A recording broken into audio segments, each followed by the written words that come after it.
Ang susunod ko na talumpati ay hindi para sa mga congressman dyan. It's for the Filipino people. I already said this earlier. I mentioned this on my content. I share this with people that I love.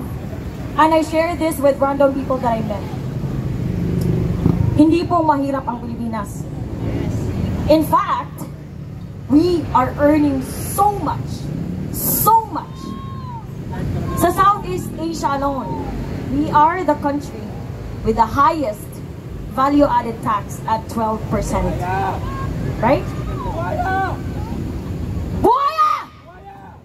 Don't distract me. I'm gonna talk to the Filipino people. Anyway, back to the value-added tax.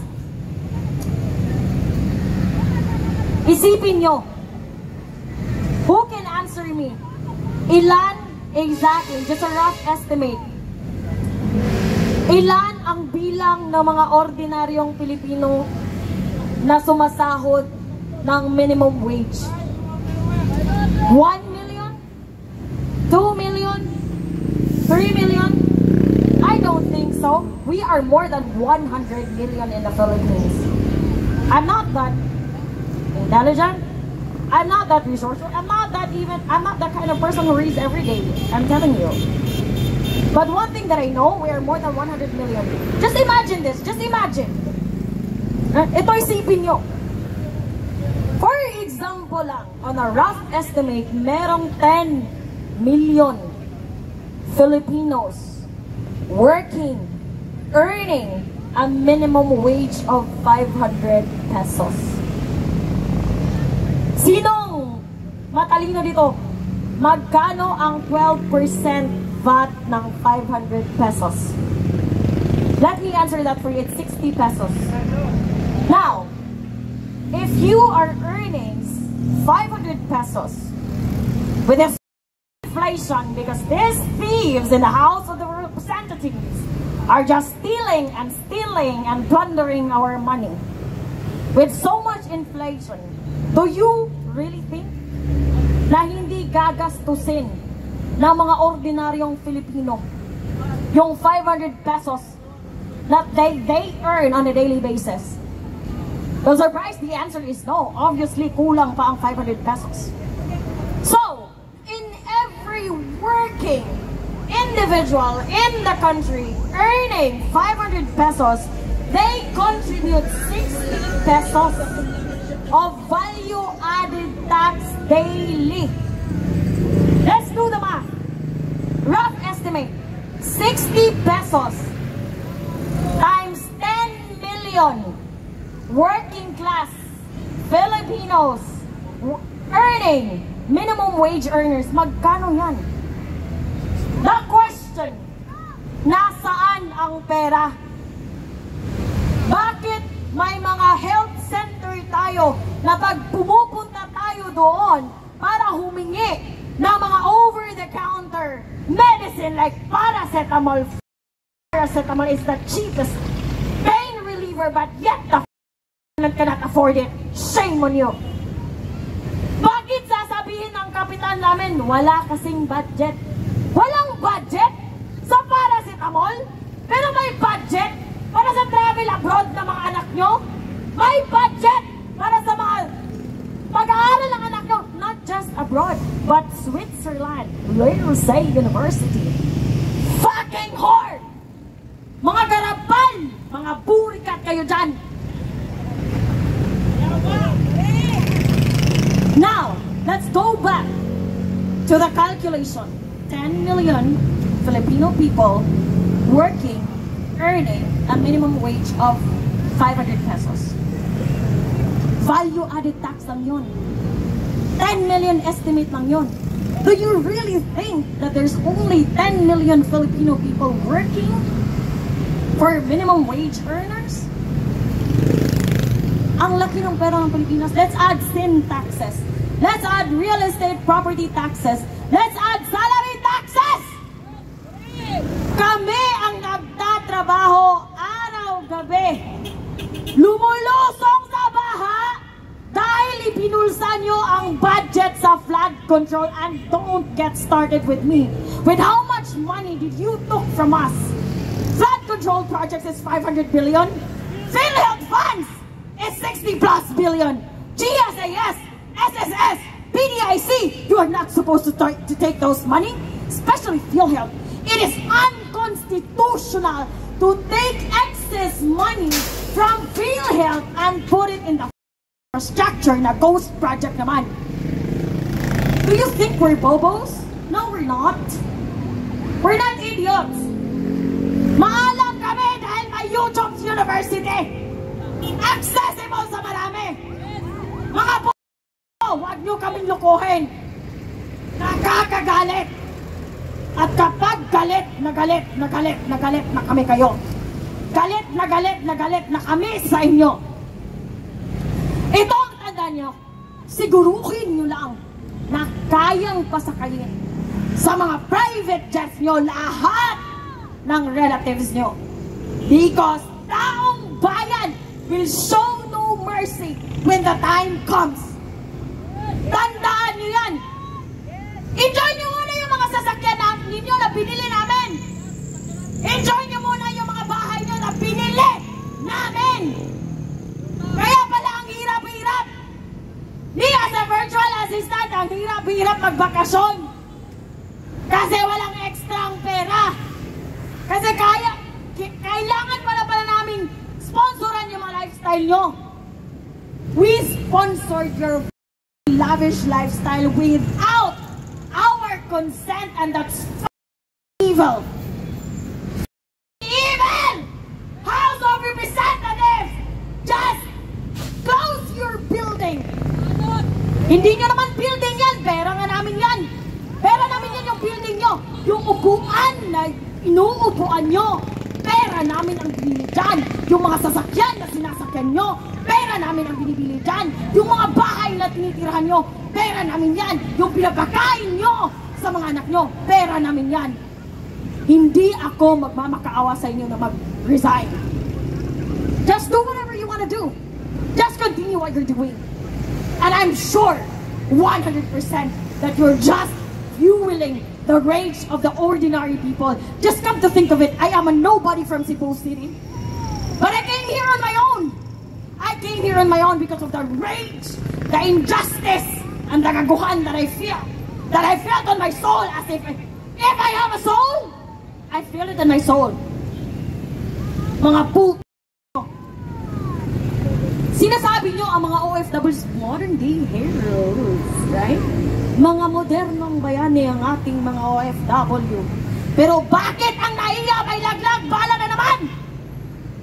Bakit ang NAIA in-increasean nyo ang mga taxes sa mga Pilipinong pumapasok at lumalabas? Pero yung pumbilya nyo, pondido, kagaya ng mga pag-iisip nyo.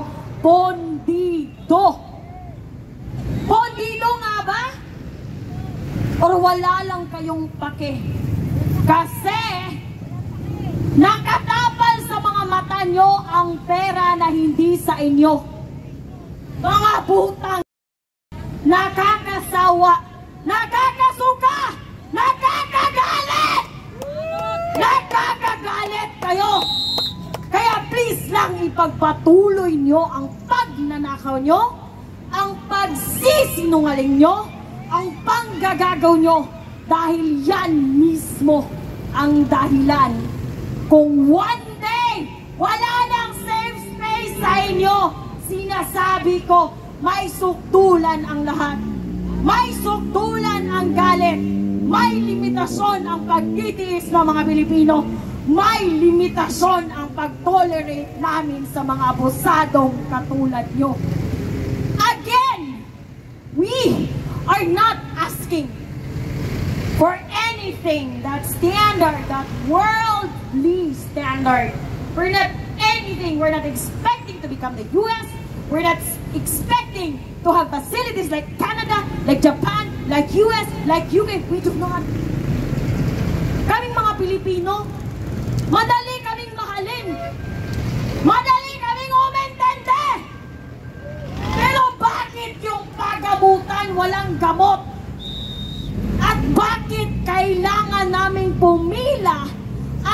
nagkaroon ng utang na loob kay Romualdez sa mga kapitan, sa mga mayor, sa mga governor.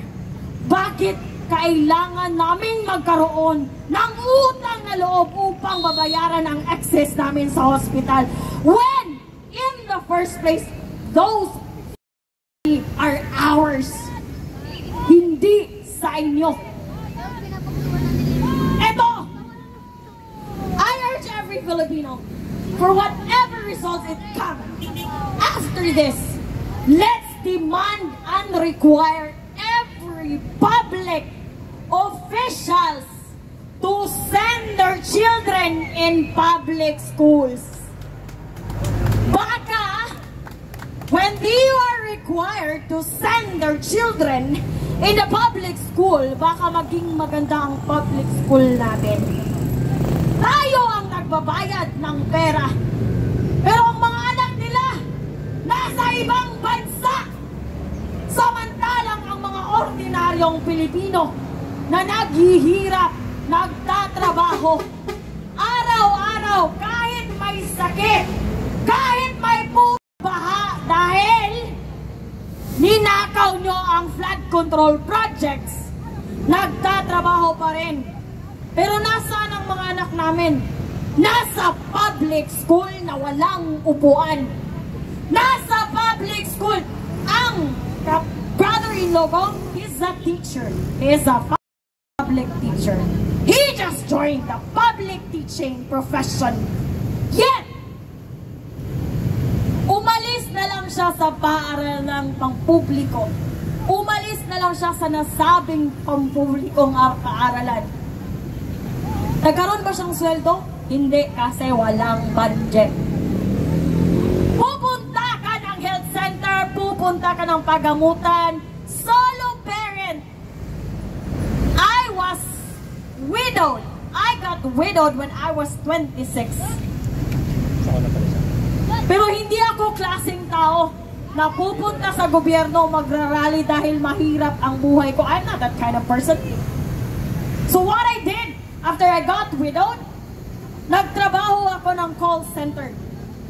At sa umaga, nagbibenta ako ng kondo para sa mga taxes. I am that kind of hardworking Filipino. But I am a solo parent. Naisabatas na ang mga benepisyo para sa solo parent. Pero sa tuwing pupunta ako sa DSWD, 3 taon. Pero ang sagot iisa, ma'am, wala pong discount sa tuition kasi wala pong budget. Walang budget kasi ninanakaw ni Congressman Abante, ninanakaw ni Franz Castro, ninanakaw ni Martin Romualdez, pinaghahatian ni Luis Tro, pinaghahatian ng senador with approval, authorization, heads up, and cheer coming from the most highest high excellency, your president, Bongbong Ferdinand Marcos. Dude! I'm gonna call you dude. Kasi, I don't think you are a president. Sino ang naniniwala dito na si Bongbong Marcos ay may isang katangian ng isang pangulo? I remember, I remember so well when he assumed office. I started hearing rumors na this and that, Marcos was this and that, eto na naman tayo. And I was like telling my friends, the guy just assumed office. Let's give him a break. Kasi nga, hindi ako ganong klaseng Pilipino na complain ng complain. So, for the first few months, sinabi ko sa sarili ko, na give this guy a break. He just assumed office. There's a lot of things to do. Many months after that, there came the rumors of the flood project. Flood projects did not happen yet last year. All this scandal did not happen this year. It happened last year and late last year when he assumed office. Right? So sasabihin ko sa inyo, yung mga pagnanakaw nyo sa House of Representatives, hindi lang yan kayo. It's an organized syndicate, crime, cover-up, criminal offense to the Filipino people, executed, approved, authorized, none other than His Excellency Ferdinand Bongbong Marcos. Kaya dude, wag kang magpapa-interview ulit na sasabihin mo. Wala naman akong idea kung bakit na tayo ganito, na ganito na pala kalala ang mga pagnanakaw. You are the number one magnanakaw. How come wala kang idea? How come wala kang alam, Bongbong Marcos? Crap! It's a crap! Gaguhan. Do you really think we're idiots? We're not.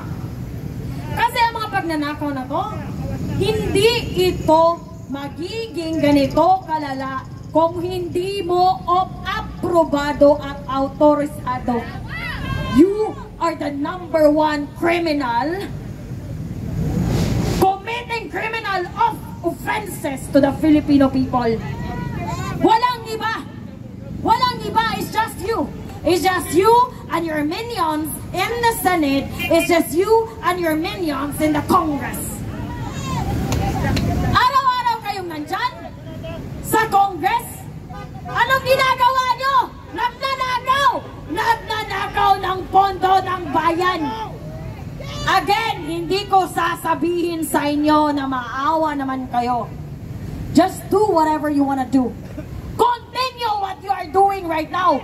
Nakaw kayo ng nakaw at gaguhin nyo kami nang gaguhin na para bang kami ay nasa panahon ni Rizal at mga Indio at walang mga pinag-aralan. Ipagpatuloy nyo yan dahil may sukdulan ang pagtitiis ng mga Pilipino. May sukdulan ang galit. Ang mga Pilipino ay magtitiis, ngunit ito ay may limitasyon. At kapag dumating ang panahon na yan, magtago kayong lahat. Lahat, pati mga kamag-anak nyo na flex ng flex sa Instagram ng mga Balenciaga, ng mga Chanel, ng mga Hermes, ng mga 780,000 meal for 4 persons. Mga karapal kayo. There's a special seat for you guys in hell. I'm telling you that. And if one day I'm gonna go to hell, I'm gonna make sure that I will drag all of you to hell. Mga nyo, makakapal ang mukha. You are mga baldado kayo dyan, mga PWD, mga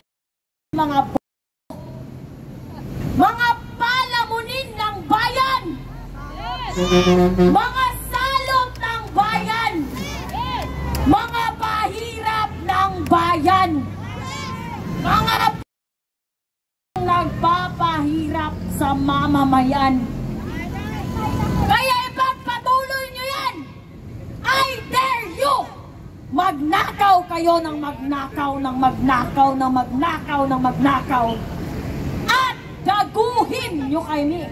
Nang gaguhin. Because it's just gonna fuel the rage of every Filipino.